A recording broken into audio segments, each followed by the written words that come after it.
శ్రీ వీరభద్ర స్వామివారి ఆలయంలో స్వామివారి నక్షత్ర దీక్ష స్వీకరించిన రవాణా మరియు బీసీ సంక్షేమ శాఖ మంత్రి పొన్నం ప్రభాకర్ అనంతరం స్వామివారికి ప్రత్యేక పూజలు చేశారు.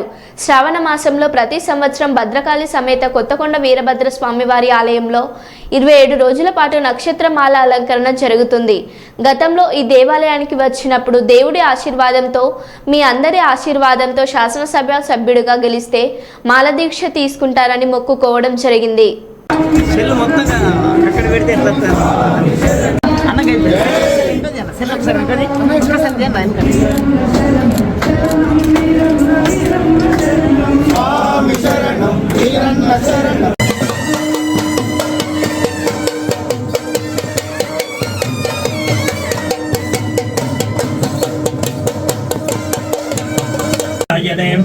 वर्ष ऋतौ श्रावण मासे शुक्लपक्षे अध्यायां भौमवासरे शुभवासरे शुभनक्षत्रे शुभयोगे शुभकरणे विशेषविष्टायां शुभकान्तिकौ अष्टग्राम यजमान आचार्य अर्चक पाचक परिचारिकाधीनान् सर्वे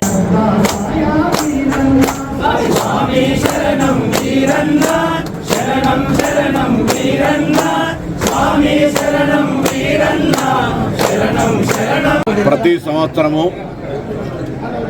శ్రీ భద్రకాళి సమేత కొత్తకొండ వీరభద్ర స్వామి కొత్తకొండలో ఉన్నటువంటి ఆలయంలో 27 రోజుల పాటు నక్షత్ర మాల అలంకరణ జరుగుతుంది.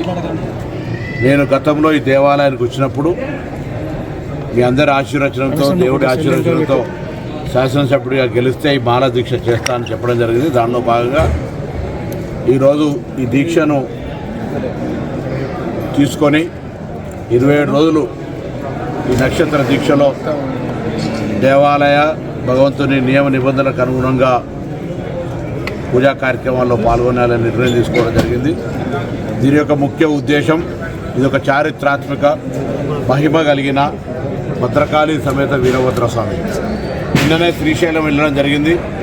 శ్రీశైలం 2వ ద్వాదశ లింగాల్లో భాగంగా దేవుడు పక్కకు రాగానే భద్రకాళి సమేత వీరభద్ర స్వామి విగ్రహం ఉంటుంది. బయటికి రాగానే వేములవాడ రాజరాజేశ్వర స్వామి విగ్రహాలు ఉంటాయి, పూజలు జరుగుతాయి. అంటే ఇంత ప్రాచుర్యం కలిగి ఇంత మహిమ కలిగిన ఈ దేవాలయానికి సంబంధించి ఉమ్మడి కరీంనగర్ జిల్లా కావచ్చు, ఉమ్మడి వరంగల్ జిల్లా, పక్కనున్న ఉమ్మడి మెదక్ జిల్లా, ఆదిలాబాద్ జిల్లా దాకా కూడా భక్తులు ఇక్కడికి రావాలని ఈ దేవుని యొక్క మహిమ నేను స్వయంగా విశ్వాసం ఉంది. ఇది ఈ విశ్వాసం అనేటువంటిది భక్తుల యొక్క ఆకాంక్షల కారణంగా అందరూ కూడా ఈ ప్రాంతంలో ఉన్నటువంటి వాళ్ళందరూ కూడా ఈ దీక్ష నా ఒక్కడి మంచి కొరకే కాకుండా సర్వేజన సుఖినోభవ అన్నట్టుగా రైతులకు వ్యవసాయపరంగా కావచ్చు, ఈ మధ్య అనవసరమైన అనేకమైన అనారోగ్యాలు వస్తున్నటువంటి పరిస్థితులలో ఆరోగ్యంగా ఉండడానికి సంబంధించి కావచ్చు, ఈ విధంగా అందరూ కూడా బాగుండాలనే కోరికతో కూడా ఈ దీక్ష తీసుకోవడం జరిగింది. ఈ దీక్షతోటి ప్రాంత రైతాంగానికి సంబంధించిన ఈ నియోజకవర్గానికి సంబంధించిన అన్ని సమస్యలు పరిష్కరించే ధైర్యాన్ని బలాన్ని వీరభద్ర స్వామి కోరమీసాల స్వామి తెలంగాణ ఉద్యమంలో కూడా మేము మాకు తెలంగాణ కోసం కొట్లాడే ధైర్యం ఇవ్వని అనేక సందర్భాలు ఇక్కడ ప్రార్థనలు చేసినాం. ఇవాళ ఈ నియోజకవర్గ అభివృద్ధి, రాష్ట్ర అభివృద్ధి మంత్రిగా అనేక కార్యక్రమాల్లో ఎక్కడ కూడా అధైర్యపడకుండా ధైర్యాన్ని ఇచ్చి అన్ని కార్యక్రమాలు విజయవంతం అయ్యే విధంగా ఆ భగవంతుని ఆశీర్వచనం కొరకు ఈరోజు మాల అలంకరణ చేసుకోవడం జరిగింది. మాల అలంకరణ ద్వారా సర్వేజన సుఖినభవ అందరూ బాగుండాలని మరొక్కసారి ఆ వీరభద్ర స్వామిని ప్రార్థిస్తూ భద్రకాళి సమేత శ్రీ కొత్తకొండ వీరభద్ర స్వామి ఆశీర్వచనం అందరి మీద ఉండాలని